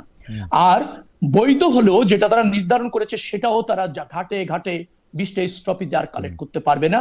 তাদেরকে হয়তো সাপ্তাহিক বা মাসিক হারে পেমেন্ট করতে হবে, রিসিটের ভিত্তিতে করতে হবে। কোন জায়গায় আপনার চাঁদাবাজি যেটা আমরা প্রতিষ্ঠিত হয়েছে যেভাবে, যে ঘাটে ঘাটে আমি টাকা দিচ্ছি, থামাচ্ছে 20 টাকা, 50 টাকা, 100 টাকা, এভাবে বিচ্ছিন্নভাবে যত্রতত্র ভাবে পরিবহন খাত থেকে কালেক্ট করা যাবে না। তারা আমাদের সাথে একমত হয়েছে এবং তারা সময় চেয়েছে যে এটাকে তারা একটা শৃঙ্খলার মধ্যে নিয়ে আসতে চায় এবং হয়তো মাসিক অথবা বাৎসরিক ভাবে কালেক্ট করতে চায়। একটা অসুবিধা এখানে আছে, অনেক পরিবহন চলে না, সে টিপ দিতে পারে না, তাকেও মাসিক হয়তো চাঁদা দিতে হবে। সেখানে তারা বলতে চায় চলা পরিবহন, মানে যে অত্যন্ত যাত্রী বহন করছে, সে টিপস প্রতি দিলে তার জন্য ন্যায্য হয়, না হলে মাসিক বা বছরে গেলে তার জন্য জুলুম হয়ে যায়, এরকম একটা কথা তারা বলার চেষ্টা করেছে। আমরা বলেছি যিনি মাসে বা বছরে টাকা দিতে পারবেন না নির্ধারিত হারে, যেটা আপনারা ঠিক করেছেন, তিনি মালিক হওয়ার যোগ্যতা রাখেন কিনা অথবা এই ব্যবসা করার যোগ্যতা রাখেন কিনা এটা আপনারা বিবেচনা করেন। আর সেটি যদি তিনি দিতে না পারেন তার জন্য কম নির্ধারণ করেন, বাৎসরিক ফি বা চাঁদা যাই বলেন না কেন। কিন্তু কোনো অজুহাতে টিপপতি, রাস্তাপতি, একটা জেলা ক্রস করলে আরেক জেলার সমিতির নামে টাকা, যে জেলার উপর দিয়ে যাবো সেই জেলার নামে টাকা, এটা চলবে না। কিন্তু রবিউল ভাই, মানে এই যে বাস যেই স্ট্যান্ডে দাঁড়ায় সেবা নিচ্ছে, আপনি যেটাকে বলতেছেন যে এটা লেজিটিমেট, এইটার ওই সেবাটা নেয়ার দায়িত্ব সরকারের পক্ষে নেওয়া কি খুব কঠিন? কারণ আমি হাইওয়েতে, কারণ আমি যেহেতু বাংলাদেশের সবগুলি জেলাতে গেছি, আমার কাছে মনে হয় এইটা তো বাংলাদেশের মন্ত্রণালয় চাইলে, এমনকি সার্ভিস পেমেন্টের ভিত্তিতে সরকারও যদি এইটা করে, এইটার মধ্যে নিয়ম শৃঙ্খলা থেকে শুরু করে এইটা বজায় রাখা এটা সম্ভব নাকি? আপনার কাছে কি মনে হয়? না, সম্ভব, কিন্তু সেই প্রক্রিয়ায় সেই প্রক্রিয়ায় যেতে হলে একটু সময় লাগবে। আমাদের বাস স্ট্যান্ডগুলির যে ব্যবস্থাপনা যেভাবে গড়ে উঠেছে, সেখানে আমি যেটা বলেছি যে ওনারা ওই সেবাটা ওনাদের ওখান থেকে করেন। আরেকটা কথা বলি, পরিবহনে অনেকে প্রতিদিন কাজ করতে পারে না, তাকেও কিন্তু নিয়মিত শ্রমিক হলে তাকে একটা পে কিন্তু তারা ওই আপনার কালেক্ট করা অর্থ থেকে দেয়। অনেক মালিক আছে যার ধরেন 70টা গাড়ি, কিন্তু 10টা গাড়ি এই মুহূর্তে অচল, তার 70টা ড্রাইভার আছে, 60টা গাড়ি চলছে, ওই 10টা ড্রাইভার যে বসে আছে তারা ন্যূনতম একটা পেমেন্ট তারা এখান থেকে করে, এই কালেক্টেড অর্থ থেকে করে। আপনি অবাক হবেন, আমাদের বাস শ্রমিক প্রায় 70 লাখের কাছাকাছি পরিবহন সেক্টরের সাথে জড়িত। আমি নিজে দেখেছি তাদের যে যাপিত জীবন, তারা ওই বাসের মধ্যে ঘুমায়, তারা 3 দিন 4 দিন গোসল করে না, এক ড্রেসে, পায়ে স্যান্ডেল নাই, গায়ে ময়লার একটা স্তর পড়ে গিয়েছে, ল্যাট্রিন নাই, যেতে পারে না নিয়মিত, মশায় কামড়াচ্ছে, বাসের মধ্যে শুয়ে আছে, নিয়মিত খাওয়া নাই, গোসল নাই, ঘুম নাই, এরকম ভাবে তাদের যাপিত জীবন। তারাও বেশ তারাও তো জনগণ, তারাও তো মানুষ। আমরা এখানে একটা শৃঙ্খলা আনতে চাই, সেবার মানটা বাড়াতে চাই। পরিবহন শ্রমিকদের এক্ষেত্রে একটা স্যাক্রিফাইস বা রাইট আছে, আবার বাস মালিক যারা আছেন তাদেরও কিন্তু এখানে মনোযোগী হওয়ার দরকার আছে। সরকারেরও কিছু দায়িত্ব আছে এই ক্ষেত্রে, আরো কিছু সাবসিডি, আরো কিছু বাজেট দিয়ে আমরা এটাকে একটু ঢেলে সাজানোর প্রয়োজন উপলব্ধি করে আমরা কিন্তু কাজ করছি। রবিউল ভাই, আমি শুধু আপনার দৃষ্টি আকর্ষণ করতে চাই এই ক্ষেত্রে যে পরিবহন যারা শ্রমিক আছেন তাদের অবস্থা আপনি একদম পারফেক্ট তুলে ধরেছেন। আমি হয়তো তাদেরকে আরও খারাপ অবস্থা দেখেছি, বিশেষ করে বাথরুম এবং গোসল এবং খাওয়া দাওয়া এবং একটা ঘুমানোর জায়গা সারা পৃথিবীতে যেরকম খুব রাস্তার ধারে যেরকম সেটার মধ্যে আমি যাইতে চাই না। কিন্তু আমরা দেখেছি বাংলাদেশের, আপনি তো আবাসন ক্ষেত্রের লোক, আপনি দেখবেন যারা শ্রমিক পরিবহন ক্ষেত্রের লোক, যারা নেতা, তারা সবাই বড় লোক, তাদের টাকা তো আর আকাশ থেকে পড়ে নাই। তাদের টাকা এই যে চাঁদাবাজি, আপনি যেটাকে ব্যাখ্যা করতে চেষ্টা করলেন আপনার ইন্টেনশন, সেই চাঁদাবাজি থেকেই তারা বড় লোক। তাদের কারো নাম শাহজাহান খান, উনি আওয়ামী লীগ করেন, কারো নাম শিমুল বিশ্বাস, উনি বিএনপি করেন, কারো নাম অন্য খান, তারা কিন্তু বামপন্থী দল করেন, তারা কিন্তু কেউ গরিব না। আমি সেই জায়গাটা থেকে আমি আপনাকে বলি যে বাংলাদেশের মানুষের মনে যে কষ্ট লাগছে, এর একটা বড় কারণ হচ্ছে এইটা, এই চাঁদার টাকাটা যে তারা দিচ্ছে, তারা কেউ খুশিয়ে দিচ্ছে, এটার মধ্যে থেকে তাদের কোনো বেনিফিট হচ্ছে না। এবং আপনি যখন বলতেছেন যে আপনি যখন সিমেন্টিক্সের দিকে যাচ্ছেন, আমি জানি আপনি যোগাযোগের ছাত্র, আপনি বুঝাইছেন চাঁদা কোনটা, চাঁদাবাজি কোনটা, কোনটা ইচ্ছা করে দেওয়া হচ্ছে, কোনটা অনিচ্ছা করে দেওয়া হচ্ছে। কিন্তু আমরা কিন্তু দেখতে পাচ্ছি যে এই মানুষগুলির অবস্থা খারাপের থেকেও বেশি খারাপ হইতেছে। আমরা যোগাযোগ মন্ত্রীর কাছ থেকে আশা করব যে এটা জরুরি ভিত্তিতে দেখা এইটার থেকে বাইরে হয়ে আসার জন্য। এটা তো চলতে পারে না। 70 লাখের লোকের কথা বললেন, আমাদের আত্মীয় স্বজনরাও কিন্তু আসলে গাড়ি চালায় বাংলাদেশে। না, সেটা বেরিয়ে আসার চেষ্টাটা হচ্ছে, আপনি এখানে আস্থা রাখতে পারেন, আমরা করছি এবং এটা করবোই। আমরা যোগাযোগের ক্ষেত্রে একটা শৃঙ্খলা, জবাবদিহিতা, জনবান্ধব যোগাযোগ ব্যবস্থা প্রতিষ্ঠিত করবার জন্য প্রধানমন্ত্রী নির্দেশ দিয়েছেন বদ্ধপরিকর। তার একটা হ্যান্ডস হিসাবে আমারও কিন্তু শতভাগ এখানে কিন্তু কমিটমেন্ট রয়েছে। আপনি যেটা বলছেন বেনিফিটেড হচ্ছে না, আমি একমত। আমি কিন্তু বলেছি যে কালেক্ট করা অর্থের সদ্ব্যবহার হচ্ছে না এবং সেখানে কিছু অপচয় আছে, দুর্নীতি আছে, আমি দ্বিমত না। অর্থটা ঠিক প্রয়োজনে ব্যবহার হচ্ছে কিনা সেখানে আমারও আপনার মতো কিন্তু আছে, চাহিদা আছে এবং অভিযোগ আছে, সেটাকে আমি বৈধতা দিই। আমি বলেছি যে যখন নির্ধারণ করা হয় তখন তারা যখন তাদের অর্থ তাদের সম্মতিতে কালেক্ট করে, তখন এটা কালেক্ট করা যাবে না, এভাবে যোগাযোগ মন্ত্রণালয় থেকে শুধুমাত্র হস্তক্ষেপ করা যায় না, আমি এটুকু বলেছি। আর অন্য জায়গায় আমি বলেছি যে চাঁদাবাজি নাই, আমার কিন্তু ওই বক্তব্যে তা ছিল না, খণ্ডিত অংশ বলা হয়েছে। আমি খুব খুশি হব ওই 25 মিনিটের সাংবাদিক সম্মেলনটা যদি আপনি শোনেন। আমার বিশ্বাস, আমি 25 মিনিটের সাংবাদিক সম্মেলনটা শুনছি। রবিউল ভাই, আপনার মানে জার্নালিজম পড়লে কি হয়, আমরা একটা পরিবারের মতো, তো আপনারে আমি আসলে মানুষের সামনে আমি বলি, আমি 25 মিনিটের সংবাদ সম্মেলনটা শুনছি, আপনার বক্তব্য শুনছি, আপনার প্রশ্ন শুনছি, কিন্তু আমার কাছে মনে হয়েছে যে আপনার ওইখানে বলা উচিত ছিল যে কোনো ধরনের অ্যাসোসিয়েশনের মাধ্যমেও যদি চাঁদাবাজি হয় সেইটা আমাদের কোনো একটা স্ক্রুটিনির মধ্যে দিয়ে যাইতে হবে। That was my anticipation before you actually started it. আমার আশা ছিল যে আপনি বলবেন যে ওই চাঁদাবাজিটা স্ক্রুটিনির মধ্যে দিয়ে যাইতে হবে। আচ্ছা, আপনি ঠিক আছে, কিন্তু আপনি প্রশ্নটা শুনেছেন কিনা জানি না। আমি তো আপনার মতো এত বিচক্ষণ মানুষ না, পলিটিশিয়ান। না, আপনি তার চেয়ে অনেক বেশি বিচক্ষণ। জি বলেন। প্লিজ। আমাকে প্রশ্ন ছিল যে পরিবহন খাতের থেকে যে টাকা কালেক্ট হচ্ছে সেই টাকা কালেক্ট করা বন্ধ করার জন্য আপনি কি করবেন। আমি বলেছি যে পরিবহন সেক্টর থেকে যে টাকা কালেক্ট হচ্ছে, একটা হলো চাঁদা আর একটা হচ্ছে চাঁদাবাজি।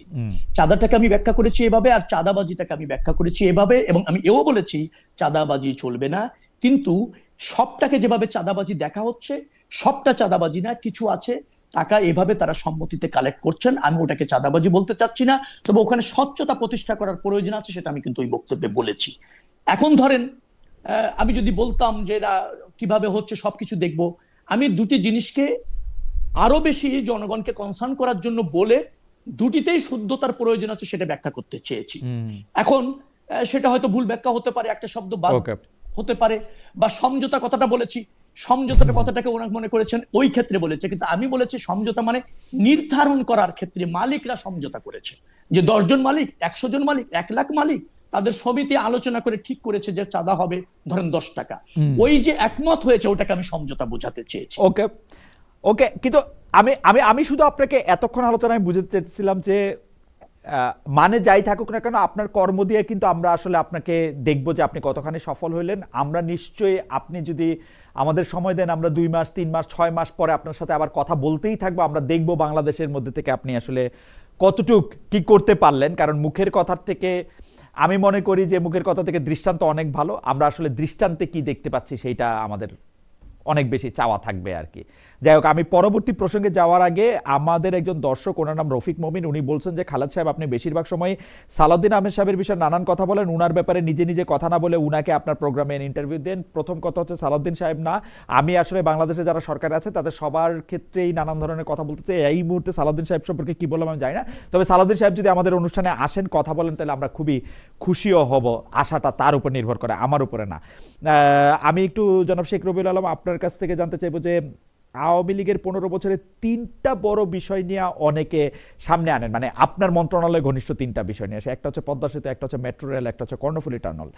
এই সময় পদ্মা সেতুর দুর্নীতির বিষয়ে হয়েছে কি হয় নাই সেটা নিয়ে বিশ্বব্যাংক, কানাডা যে বৈশ্বিক বিষয় এটাকে করে ফেলছিল, সেইটার ক্ষেত্রে আমরা অন্তর্বর্তী সরকারে দেখছি যে পদ্মা সেতুর যে পরামর্শক নিয়োগ করা হয়েছে সেইটার ক্ষেত্রে অনিয়ম খতিয়ে দেখবে বা তদন্ত শুরু করবে হচ্ছে দুদক। এর অগ্রগতি আমরা জানি না, আপনি আমাদের কোনো কিছু জানাবেন কিনা? অন্তর্বর্তী সরকারের একজন উপদেষ্টা অন্তত বলেছেন পদ্মা সেতুকে অহেতুক, তিনি বলেছেন এর জন্য চালের দাম বেড়ে গেছে। গত 1.5 বছরে মেট্রো রেলের বাকি রুটগুলোর কাজ স্লো হয়ে গেছে। এই কাজ জায়গা থেকে ছুটিয়ে নিয়ে চীনকে দেওয়ার চেষ্টাও নাকি কেউ কেউ করছিলেন ইউনূস সাহেবের আমলে। এখন আপনারা মেট্রো রেল বন্ধ করে মনোরেল করতে চান। 5 বছর মেয়েদের সরকার আগের পরের বা সরকারের সাথে যদি কোলাজ না করতে পারে, তাহলে আমাদের দেশে কি আসলে বড় প্রকল্পের বাস্তবায়ন সম্ভব? আপনি 3টা বিষয়ই যদি একটু আপনি মন্তব্য করেন, পদ্মা সেতু, মেট্রো রেল এবং কর্ণফুলী টানেলটা আচ্ছা থাক, পদ্মা সেতু এবং মেট্রো রেল নিয়ে যদি আপনি প্রশ্ন করেন। কর্ণফুলী টানেলকে অনেকেই অহেতুক বলেছেন, কি অনেকেই বলেছেন যে এটা এই নদীর তল থেকে এটা যতটা অপটিক্যাল, এটা আসলে ততটা বিজনেস পারপাসে করা হয়নি। আপনি পদ্মা সেতু এবং মেট্রো রেল নিয়ে যদি একটু বলেন। আচ্ছা, বিগত সরকারের আমলে, মানে বিশেষ করে ফ্যাসিবাদী সরকারের আমলে যে বড় প্রকল্পগুলি নেওয়া হয়েছিল, পদ্মা সেতুটার প্রয়োজন ছিল, কিন্তু এখানে অপচয় দুর্নীতি হয়েছে, এটা প্রতিষ্ঠিত। এবং কি পরিমাণ দুর্নীতি কোথায় হয়েছে সেটা একটা তদন্তের মধ্যে আছে, নিশ্চয়ই অল্প সময়ের মধ্যে আমরা সেটা প্রকাশ করব। প্রথমত, আপনি আরেকটা কথা বলেছেন যে এমআরটি, মানে যেটাকে বলা হয় যেটা চলছে লাইন 6, হ্যাঁ, মেট্রো রেল, মেট্রো রেল বন্ধ হচ্ছে না, metro rail transport, right, rapid transport, হ্যাঁ metro rapid transport, right. Metro rail বন্ধ হচ্ছে না, এটা 6 চালু হয়েছে, চলমান আছে। লাইন 5 এবং লাইন 1 এটাও কাজ শুরু হয়েছিল, জায়গা করতে চেয়েছিল, তাদের সাথে চুক্তি হয়েছে, সেটাও কিন্তু চলমান থাকবে বোধহয় মনে হচ্ছে। সমস্যাটা একটা জায়গা হয়েছে যে ব্যয়টা প্রায় দ্বিগুণ বাড়তে যাচ্ছে। এই ব্যয় বাড়ারও বেশ কিছু কারণ আছে, কারণ এটা হচ্ছে হচ্ছে আপনার যেটাকে বলা হয়, একটা হলো একটা বড় অংশ, অর্থাৎ প্রায় অধিকাংশ অংশটাই হচ্ছে আন্ডারগ্রাউন্ড দিয়ে হচ্ছে, এখানে ব্যয়টা প্রায় দ্বিগুণ। আপনি যদি দিয়ে করেন, এলিভেটেড ওয়েতে করেন, তার চেয়ে আন্ডারগ্রাউন্ড দিয়ে করলে হচ্ছে ব্যয়টা প্রায় দ্বিগুণ। লাইন 6 যেটা চলমান আছে, এটা এলিভেটেড ওয়েতে হয়েছিল, তার চেয়ে ব্যয় এখানে বাড়ছে। আবার 300 ফিটের মাঝখান দিয়ে এলিভেটেড অংশটা আসার ফলে সেখানেও কিন্তু বেশ কিছু ব্যয় বাড়ছে, কারণ 300 ফিটের একটা সুন্দর রাস্তার মধ্যে দিয়ে ওটাকে অপসারণ করে নতুন করে এটা প্রতিষ্ঠিত করতে হবে, ওখানে কিছু ব্যয় বাড়ছে। আমরা এই ব্যয়টা কিভাবে রিজনেবল করা যায় অথবা না বাড়িয়ে পারা যায়, সেই জন্য জায়গার সাথে আমাদের কিন্তু কথা চলছে। আমরা এই মেট্রো রেলটা চলমান রাখতে চাই, লাইন 1 এবং লাইন আপনার 5, কিন্তু এই ব্যয় করব কিনা সে জায়গায় আমাদের কিছু আছে, ইনকোয়ারি আছে এবং পুনর্বিবেচনার প্রয়োজন আছে, প্রথম এটা। আর মনোরেল হবে হচ্ছে, মেট্রো রেল চলবে, মেট্রোটা হবে ব্যাকবোন, আর মনোরেল দিয়ে আমরা প্রত্যন্ত অঞ্চলে যোগাযোগ করবো। প্রত্যন্ত অঞ্চল আমি বুঝাচ্ছি, ধরেন টিএসসি তে একটা বড় মনোরেলের মেট্রো রেলের স্টেশন আছে, এখান থেকে মনো দিয়ে আমরা ধরেন হাজারিবাগ, লালবাগ, সদরঘাট ওইদিকে যুক্ত করে দেওয়া যায় কিনা, অথবা মতিঝিল থেকে আপনার ওটাকে বলা হয় সবুজবাগ, তারপর হচ্ছে গোরান, হ্যাঁ ওই অঞ্চলে আপনার যুক্ত করে দেওয়া যায় কিনা মনোরেল। অর্থাৎ আপনি মেট্রো থেকে স্টেশনে নেমে মনোতে করে চলে যাবেন একেবারে গলির ভিতরে বা সংকীর্ণ রাস্তার মধ্যে আপনি চলে যেতে পারবেন।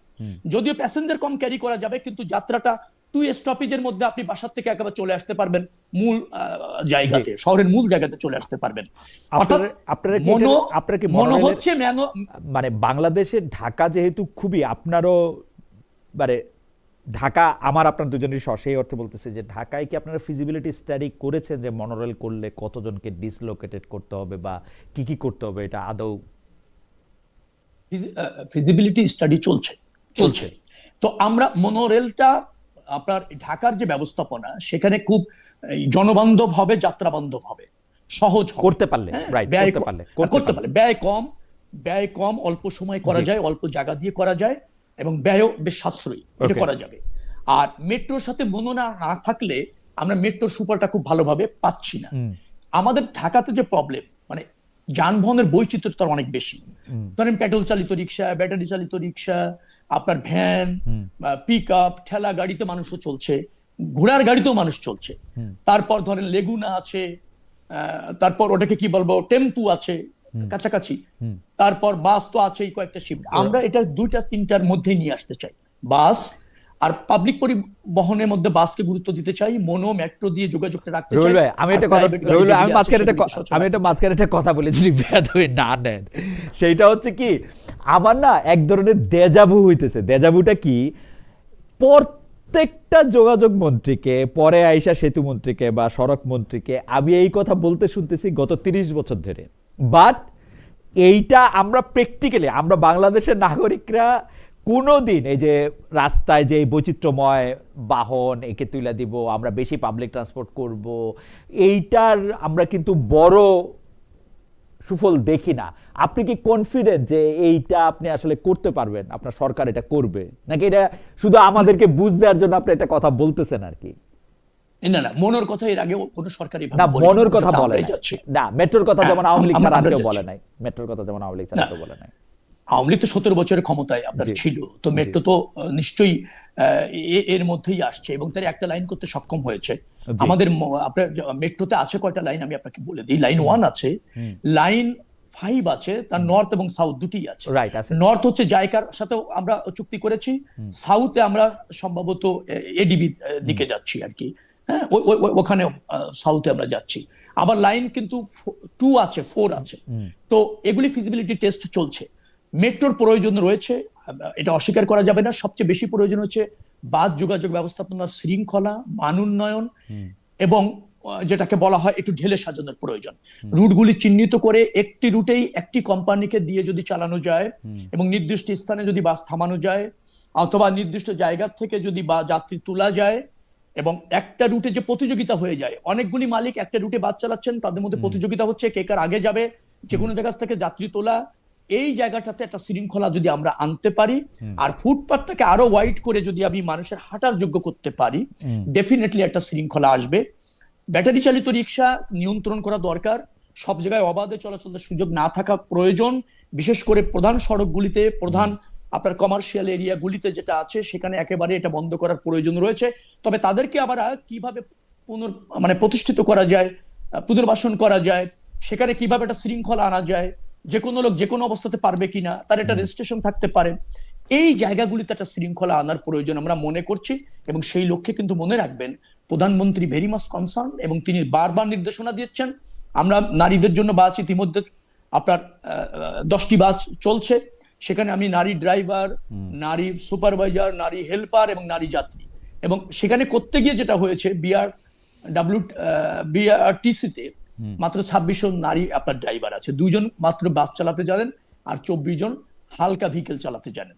তো তাদেরকে আবার বাস চালানোর প্রশিক্ষণ দেওয়া হচ্ছে, নতুন বাস এনে ইলেকট্রিক বাস আনার একটা আমরা সিদ্ধান্ত নিয়েছি, দ্রুততম সময়ের মধ্যে এনে বাস ব্যবস্থাপনা আমরা একটু ঢেলে সাজাতে চাইছি। এবং এগুলি অনেক কাজ এগিয়েছে। আপনি অবশ্যই, আমি আপনাকে প্রশ্নের জায়গায় আসি, অবশ্যই আমি দায়িত্ব নিয়ে বলছি যে আপনারা 1.5 থেকে 2 বছরের মধ্যে এই পরিবহন সেক্টরের আমূল পরিবর্তন দেখতে পাবেন। ওকে, আমূল পরিবর্তন, পজিটিভ পরিবর্তন, নেগেটিভ না তো? না, নেগেটিভ তো আমি পরবর্তী ব্যাটারি চালিত অটো রিক্সা ওরা ঢাকা শহর ছেয়ে ফেলেছে।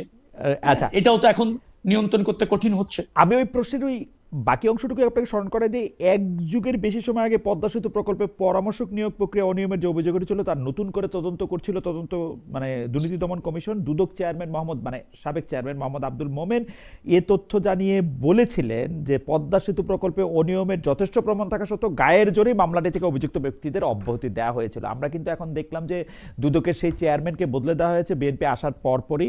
এই ব্যাপারে বিএনপির বা সরকারের বা আপনাদের কোনো চিন্তা ভাবনা আসে কিনা যে এটা আপনারা আসলে দেখবেন বা খোঁজ নেবেন? না, এটা চলমান আছে, এই তদন্ত চলমান আছে, এই তদন্ত প্রকাশ হবে। ওকে। আর দুদক চেয়ারম্যান ওখান থেকে দায়িত্ব থেকে অব্যাহতি দেওয়া হয়েছে বা অব্যাহতি নিয়েছেন, যাই আপনি বলেন না কেন, নিশ্চয়ই সেটারও ইতিবাচক দিক আছে।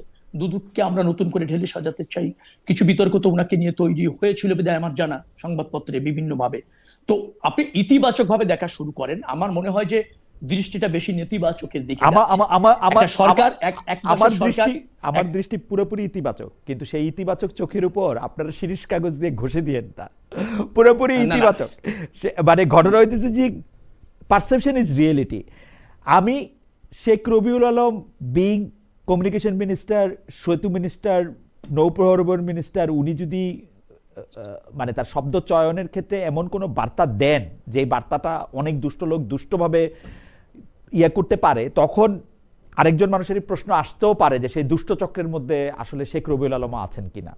সেইটাই হচ্ছে ব্যাপার। আমরা আসলে না, মানুষ তো ভাববে, এটা ভাবার স্বাধীনতা, মানুষ পরামর্শ দিবে, মানুষ সমালোচনা করবে। আপনি রাজনীতি করেন, সমালোচনার ঊর্ধ্বে না। আমি বলছি যে সব মানুষকে সব সময় সব শব্দ ব্যবহার করে স্যাটিসফাইড করাটা কোনো সময় চ্যালেঞ্জিং হয়ে যায়। একদমই না। চ্যালেঞ্জ হয়। আমি আপনাকে বলি, অভিযোগ আর ধরেন ত্রুটি খোঁজা বেশ আমরা সহজ, পারদর্শী। কিন্তু যখন একটা জায়গায় থেকে আপনি দায়িত্ব পালন করবেন এবং সব সময় আপনি সঠিক শব্দটি আপনার মতো করে আরেকজন ব্যবহার করবে সেটা না। আপনারাও দেখবেন যে অনেক বক্তব্যে আমার কাছে মনে হয় যে না, খালিদ মুহিউদ্দিন ভাই এই শব্দটা ব্যবহার না করে এটা বললে অবশ্যই। কিন্তু মুশকিল হলো আমি যে চেয়ারটায় বসে আছি সেটা আপনার চেয়ারের থেকে অনেক 1000 গুণ অগুরুত্বপূর্ণ। সেই জন্য আপনার চেয়ারের দায়িত্ব আমার চেয়ারের থেকে 1000 বা 10,000 গুণ বেশি হইতে পারে আর কি। সেটা হচ্ছে আমার কথা। আমি তো আর কোনো দায়িত্বে নাই। যাই হোক, হাওয়েভার এটা নিশ্চয়ই আপনি এটাতে সচেতন আছেন। আমি একটু পলিটিক্সের মধ্যে আসি। আপনি ছাত্র রাজনীতি করেছেন, তারপরে খুবই কি বলবো দলের রাজনীতি করছেন, তারপরে খুবই একটা সময়ের মধ্যে দিয়ে গেছেন যে সময়ের মধ্যে থেকে এই অনুষ্ঠান শুরুর আগে কথা হচ্ছিল যে আপনাকে জেলে যেতে হয়েছিল, আপনার বিরুদ্ধে মামলা হচ্ছে যে অনেক বেশি। সেই রাজনৈতিক জায়গায় আসি। সাংবিধানিকভাবে যাতে নির্বাচন হতে পারে সেই জন্য অন্তর্বর্তী সরকারের রাষ্ট্রপতি মোহাম্মদ শাহাবুদ্দিনকে মানে বঙ্গভবনে রাখার জন্য বিএনপি নানাভাবে ভূমিকা রেখেছিল, এটা রাষ্ট্রপতি নিজেই একটা সাক্ষাৎকারে বলেছেন। কিন্তু এখন যখন তিনি ইউনূস আমলে লাঞ্ছনা গঞ্চনা নিয়ে পত্রপত্রিকায় সাক্ষাৎকার দেন, তখন আপনাদের যিনি সরকার প্রধান আছেন জনাব তারেক রহমান যথাযথ সম্মান দিচ্ছেন, তার প্রেস উইং সক্রিয় করা হচ্ছে। মঙ্গলবার নয়া দিগন্ত পত্রিকা একটা শিরোনামা করেছে, শাহাবুদ্দিনকে আরো 1 বছর রাষ্ট্রপতি রাখতে চায় বিএনপি। আমাদের প্রশ্ন, আওয়ামী লীগের নিয়োগ করা রাষ্ট্রপতির প্রতি 24 অগাস্ট থেকেই বিএনপি এত আস্থা কি করে পেল, এবং বিএনপি যে তাকে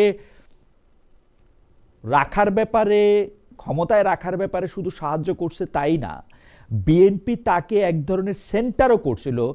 আমি যদি বলি যে বিএনপি রাষ্ট্রপতি শাহাবুদ্দিনকে ঘিরে প্রফেসর ইউনূসের সময় একটা প্যারালাল গভর্নমেন্টও সৃষ্টি করছিল, এটাকে খুব অন্যথা করা হবে? মানে এটার কিছু প্রমাণও আমরা দেখি, যে যেমন দেখেন ডক্টর মোহাম্মদ ইউনূসের একজন উপদেষ্টাকে আপনারা মন্ত্রী হিসাবে নিলেন, আরেকজন বড় কর্মকর্তাকেও আপনারা রেখে দিলেন, রাষ্ট্রপতি তো ছিলই আপনাদের। আপনারা কি একটা প্যারালাল গভর্নমেন্ট করে এই 1.5 বছর ছিলেন কিনা? মানে how do explain it politically? না, একেবারেই না। আমরা একটা সাংবিধানিক ধারা থাকুক, সেটা আমরা চেয়েছি। প্রথমত হচ্ছে আপনি রাষ্ট্রপতি কেমন চান, এটা তো একটা প্রশ্ন, তাই না? আমাদের দেশে, বাংলাদেশের রাষ্ট্রপতি কিন্তু রাষ্ট্রের প্রধান, নট সরকার প্রধান। রাষ্ট্রপতি নিরপেক্ষ থাকবে, এটাই কিন্তু চাই। এখনো কিন্তু দাবি তাই যে রাষ্ট্রপতি রাষ্ট্রকে ধারণ করছেন কিনা সেটা একটা ব্যাপার। যে রাষ্ট্রপতি ধরেন সাংবিধানিকভাবে উনি নির্বাচিত হয়েছিলেন, দলের ছিলেন না, আমরা এভাবে রাষ্ট্রপতি দেখতে চাই। তিনি যখন 21-এর এই যে আন্দোলন সেটাকে ওন করলেন, ফ্যাসিবাদী সরকার ছিল সেটা যখন তিনি বললেন, স্বীকার করলেন, না সেটা তো আপনি জনগণ লিখে কর্তৃক দিয়েছেন, নির্বাচিত পড়ছেন। সরকার, সেটা তো আপনি লিখে দিয়েছেন, পড়ছেন। সেটা তো লিখে আচ্ছা দিয়েছেন। যাই পড়েন, তিনি তো বলেছেন এবং ইউনূস সরকার শপথ নেয়নি, রাষ্ট্রপতির কাছে নিয়েছেন। এই যে এনসিপির 3জন নেতা রাষ্ট্রপতির কাছে শপথ নেন নেই, নিয়েছেন।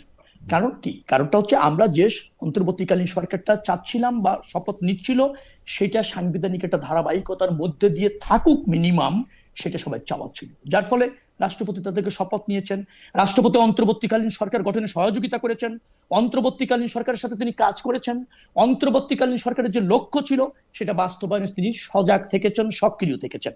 তার মানে বাংলাদেশের মানুষ একটা দল নিরপেক্ষ সরকার চেয়েছিল এবং তা ফাংশন করে একটা জনগণের সরকার প্রতিষ্ঠিত হোক সেটা চেয়েছিল। তার সাথে রাষ্ট্রপতি একমত থেকে সহযোগিতা করেছেন, কাজ করেছেন। তার মানে বাংলাদেশের ওই রাষ্ট্রপতি আওয়ামী লীগের সময় নির্বাচিত হলেও তিনি জন আকাঙ্ক্ষা ধারণ করেছেন, জনগণের প্রত্যাশার সাথে তিনি সাংঘর্ষিক কোনো সিদ্ধান্তে যাননি। বিদায় আমি তাকে দল নিরপেক্ষ রাষ্ট্রপতির সংজ্ঞায় যদি আপনি ফেলেন, খুব বেশি অপরাধ হবে না। সেই জায়গা থেকে আমি বলছি, এই যে নির্বাচনটা তিনি চেয়েছেন, নির্বাচন হয়েছে, অন্তরায় তৈরি করেননি, জনগণের রায়ের ভিত্তিতে সরকার হয়েছে, সেই সরকার শপথ নিক, তিনি সেটা চেয়েছেন, সহযোগিতা করেছেন, এটা তো সবারই দাবি। আবার পার্লামেন্টে গিয়ে তাকে ফ্যাসিবাদী বলেছেন, জুলাই যোদ্ধাদেরকে তিনি স্বীকৃতি দিয়েছেন, গণ অভ্যুত্থানের মাধ্যমে একটা জনগণের সরকার হয়েছে সেটা তিনি বলেছেন, অন্তর্বর্তীকালীন সরকার ভালো নির্বাচন করতে সফল হয়েছে সেটা তিনি স্বীকার করেছেন। তো এটা তো জনগণেরই এই ভূমিকা চায় একটা দল নিরপেক্ষ রাষ্ট্রপতির কাছ থেকে। সেখানে কোনো ব্যত্যয় যদি ঘটাচ্ছেন না, তাকে আমি একটা দল নিরপেক্ষ রাষ্ট্রপতি বলতে পারি। হ্যাঁ, আওয়ামী লীগের আমলে নির্বাচিত হয়েছিল, আওয়ামী লীগের সংসদ সদস্যদের ভোটে, ঠিক আছে, সাংবিধানিকভাবে তাই ছিল। কিন্তু তার যে রোলটা যদি আপনি দেখেন, তাহলে একজন রাষ্ট্রের প্রধান হিসাবে জনগণের আকাঙ্ক্ষা ধারণ করে, জনগণের ডিমান্ড ধারণ করে যেভাবে ফাংশন করা দরকার, তিনি যেহেতু তা করছেন, তার মানে তিনি তো একজন দল নিরপেক্ষ রাষ্ট্রপতি হতে থাকতেই পারেন কিছু দিনের জন্য। রবিউল ভাই, আপনি কিন্তু একদম যতগুলি কথা বলছেন প্রত্যেকটা একদম 100% ঠিক, কিন্তু যেই কথাগুলি বলেন নাই সেইটার দিকে আমি আপনার একটু দৃষ্টি আকর্ষণ করতে চাই। সেইটা হলো 2026-এর 17 ফেব্রুয়ারির পর থেকে উনি যা যা করছেন সেগুলির কথা আপনি বলছেন, সেটা একদম ঠিক। কিন্তু এইটা তো স্পষ্ট 2024-এর 5 আগস্টের পর উনি রাষ্ট্রপ্রধান হিসেবে সরকার প্রধানের কথা না শুনে শুনছেন বিএনপির কথা। এটা কিরকম? উনি তো স্পষ্ট ডক্টর মোহাম্মদ ইউনূস উনার কথা শুনেন নাই, উনিও ডক্টর মোহাম্মদ ইউনূসের কথা শুনেন নাই, তাই না? মানে এইটা তো একটা সাংঘাতিক বিপজ্জনক অবস্থায় আমরা ছিলাম। না, আপনি এভাবে না বলে এভাবে একটু বলেন না। জি। তিনি জনগণের আকাঙ্ক্ষা ধারণ করে জনগণের কথা শুনছেন। জনগণের আকাঙ্ক্ষা জনগণের আকাঙ্ক্ষা ধারণ করার ক্ষমতা তো তার নাই। একটা অন্তর্বর্তীকালীন সরকার প্রতিষ্ঠিত হইল, সেই অন্তর্বর্তীকালীন সরকারের সাথে তার কিভাবে দূরত্ব হয়েছে, কিভাবে তারকে অপাঙ্ক্তেয় করা হয়েছে, সেই কথা এসে তিনি আবার বলতেছেন। এবং বিএনপি আমাকে ক্ষমতায় টিকিয়ে রাখছে সেটাও তিনি বলতেছেন। এই দল জি জি আপনি দল নিরপেক্ষ রাষ্ট্রপতি চাইছেন, আর অন্তর্বর্তীকালীন সরকারের সব ডিজায়ারটা তার জন্য অবধারিত, এভাবে কি আপনি ভাবতে পারেন কিনা? আমি আপনাকে একটু প্রশ্ন করি। না, পারি না। রাষ্ট্রপতি যদি রাষ্ট্রের প্রধান হন, তাহলে অন্তর্বর্তীকালীন সরকারের সব আদেশ নির্দেশ তার জন্য শিরোধার্য, এভাবে যদি আপনি ভাবেন, তাহলে কি সেটা কি না? ঠিক আছে, শিরোধার্য না হইলে ডক্টর মোহাম্মদ ইউনূস তাকে বাদ দিতে পারতেন, যেহেতু তিনি সরকার প্রধান ছিলেন। বিএনপি তাকে কেমনে টিকায় রাখলো? আপনার কাছে কি মনে হয়? বিএনপি তাকে কেমনে টিকায় রাখলো? আপনি মানে লেট আস নো যে বিএনপি রাষ্ট্রপতিকে কেমনে টিকায় রাখছে। আচ্ছা মহিউদ্দিন সাহেব, আপনি কি এটা বলতে পারেন একটা অন্তর্বর্তীকালীন সরকারের প্রধান রাষ্ট্রপতিকে বাদ দিয়ে দিতে পারেন?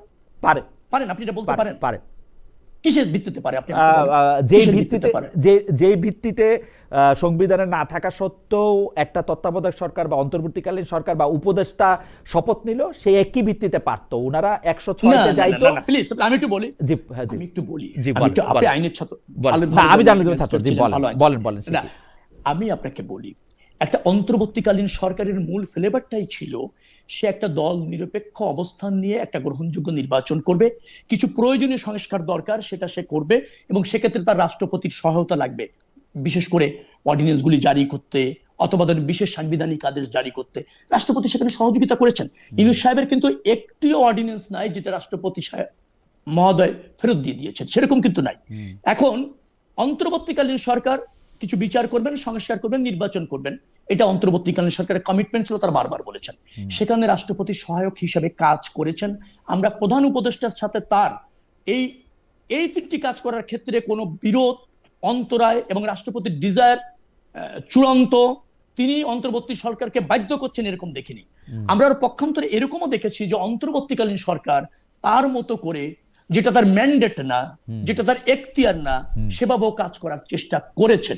আমাকে যদি এটা বলতে বলেন, দিন শেষে যেটা হয়েছে, রাষ্ট্রপতি ডক্টর মোহাম্মদ ইউনূস এবং অন্তর্বর্তীকালীন সরকার সবাই সফল হয়েছে, একটা ভালো নির্বাচন করতে পেরেছে, নির্বাচিত সরকারের কাছে ক্ষমতা হস্তান্তর করতে সক্ষম হয়েছে, এবং জনগণের একটা অবাধ ভোটের আয়োজন করে জনগণের কাছে দায়বদ্ধ একটা পার্লামেন্ট এবং সংসদ করতে পেরেছে, যার ফলে আমি সবাইকেই এখানে সফল দেখতে চাচ্ছি।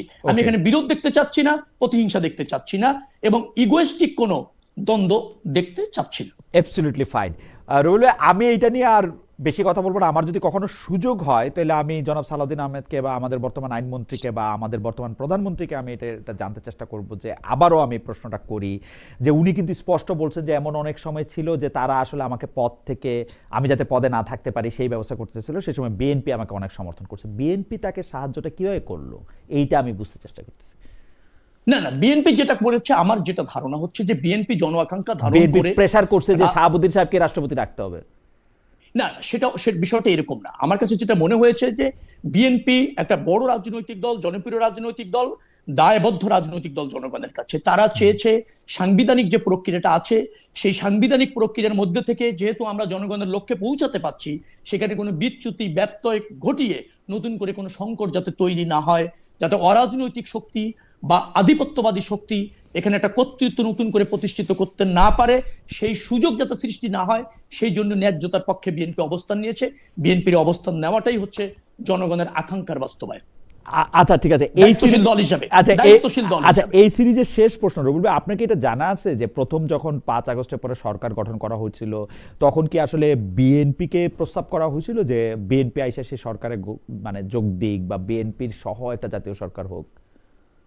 না, আমি আপনাকে একটা কথা বলি, বিএনপি একটি রাজনৈতিক দল, সে জনগণের ভোটে নির্বাচিত হয়ে রাষ্ট্র পরিচালনা করতে চায়, সে কোনো ইন্টারিম সরকারের হতে চায় না, পারে না, এটা ন্যায্য না। তারেক সাহেব না থাকলো, আমরা চাই তারেক সাহেব না থাকলো, যেই থাকুক, একটা দলের আবরণে অন্তর্বর্তীকালীন সরকার হওয়া উচিত না, একটা দল নিরপেক্ষ সরকার হওয়া উচিত, যেটা আমাদের দীর্ঘদিনের দাবি ছিল। সেই জায়গায় অন্তর্বর্তীকালীন সরকার দল নির্ভর হবে, এটাই আমাদের চাওয়া। আমরা নির্বাচিত সরকার হতে চাই, জনগণের ভোটে নির্বাচিত হয়ে দেশ পরিচালনা করতে চাই। আমরা রাজনৈতিক দল হিসেবে এটা আমাদের অঙ্গীকার, এটা আমাদের রাইট। আমরা টেম্পোরারি কোন সরকারের অংশ একটা রাজনৈতিক দল হতে পারে না, অন্য রাজনৈতিক দল হতে না, পারে না। ওকে, সেই জায়গা থেকে এটা আমাদের স্থান। পরিষ্কার। আচ্ছা, আপনারা জনগণকে গণভোটে হ্যাঁ ভোট দিতে বলছিলেন রবিউল ভাই, মানে তখন কিন্তু এই কথা বলেন নাই যে আগে গণভোট সংসদ ও সংবিধানের অনুমোদন করতে হবে। জুলাই সনদে আপনারা সই করছেন, সই করার সময় আপনারা বলেন নাই আগে সংসদে এটা পাশ করাতে হবে। সংসদ ও সংবিধানের কথা বলে আপনারা সংবিধানের সংস্কার পরিষদ কোর্ট করতেছি আমি আটকে রাখছেন। এই অবস্থায় জামাত এনসিপি যদি সন্দেহ করে যে বিএনপি সরকার শেষ পর্যন্ত জুলাই সনদ বাস্তবায়ন করবে না, এবং সেই সন্দেহের প্রতি যদি আমি আস্থা রাখি, আমি খালেদ মহিউদ্দিন, যে আসলে বিএনপি করবে না, এই পুরনো বন্দোবস্তেই দেশ চালাবে, তো তাদের সন্দেহ আমাদের সন্দেহ এবং ওদের প্রতিবাদ, আমি তার প্রতিবাদ করতে পারবো না, আমার সন্দেহটা থাকলো, এইটা যৌক্তিক মনে করেন কিনা আপনি? না, এটা অন্তর্বর্তীকালীন সরকারের সময় ক্ষুব্ধ জনতা, আপনি এটা জানেন, এটা তো অস্বীকার করবেন না যে একটা ক্ষুব্ধ জনগোষ্ঠী, বাংলাদেশের অধিকাংশ মানুষ ক্ষুব্ধ ছিল যে অত্যাচার নির্যাতন ছিল, তার শিকার হয়েছে অল অফ পিপল, অর্থাৎ সেখানে এই ধরনের একটা পরিস্থিতি জনগণ তৈরি করেছে। এখন অন্তর্বর্তীকালীন সরকার তখন ওই পরিস্থিতিতে যা করণীয় তারা করেছে, সে দায় তাদের, সে সফলতাও তাদের, ব্যর্থতাও তাদের। বিএনপি একটা জনগণ কর্তৃক নির্বাচিত সরকার।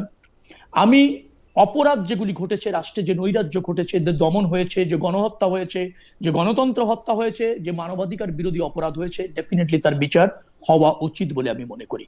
রাজনীতির জায়গায় যেহেতু আওয়ামী লীগের রাজনীতি এবং আওয়ামী লীগের যে সমস্ত মুভমেন্ট ছিল সেটা এখনো আপনার জনগণ কর্তৃক স্বীকৃত না, এবং জনগণ তার বিরুদ্ধে সজাগ রয়েছে, সরব রয়েছে।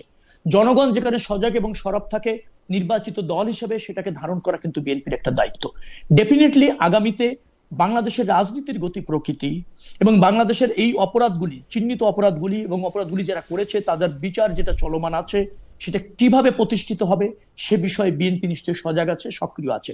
ডেফিনেটলি একটা জনপ্রিয় রাজনৈতিক দল হিসেবে, দায়বদ্ধ রাজনৈতিক দল হিসেবে, বহুদলীয় গণতন্ত্র যেহেতু বিএনপি পছন্দ করে এবং এটা তার অঙ্গীকার, অতীতেও করেছে, এখনো করেছে, আমরা কোনো রাজনৈতিক দলকে, আপনি জানেন যে ঢালাও ভাবে তার বিচার হবে, নির্দিষ্ট টাইমের জন্য তাকে ট্রায়াল ফেস করে রাজনীতি করতে হবে তার পক্ষে, কিন্তু ঢালাও ভাবে মানে রাজনৈতিক বৈরিতা, রাজনৈতিক ওটাকে বলে সৌহার্দ্য নষ্ট করার পক্ষে ঢালাও ভাবে আমরা না। আমরা সকলের সহাবস্থানে বিশ্বাস করি, সব রাজনৈতিক দলের অধিকারে বিশ্বাস করি, তবে তাদের বিচার হওয়া উচিত যারা ফ্যাসিবাদের সাথে জড়িত ছিল, যুক্ত ছিল। আমরা ওই নীতিতে এগোবো। তাতে আমার মনে হয় যে আপনার মধ্যে যে শঙ্কা আছে তা অতি তাড়াতাড়ি দূরীভূত হবে।